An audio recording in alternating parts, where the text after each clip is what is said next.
Hey there. Today, we're answering a common question. How much is 30 milliliters in ounces? Let's dive in. Step 1. Understand the units. First, let's understand the units we're working with.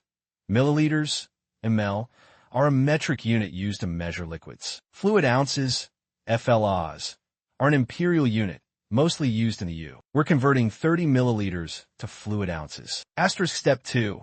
Know the conversion factor. The key conversion factor is 1 fluid ounce is almost equal to 29.5735 milliliters, but for simplicity, we can round it to 1 fluid ounce is almost equal to 30 milliliters for everyday use. Step 3. Do the math host, voiceover. Now, let's calculate.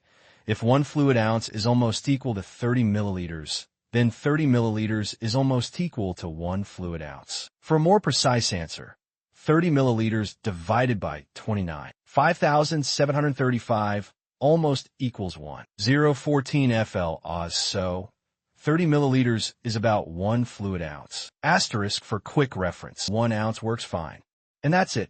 Now, 30 milliliters is about 1 fluid ounce. If this helped, give us a like, subscribe, and drop a comment below with your next conversion question. See you next time.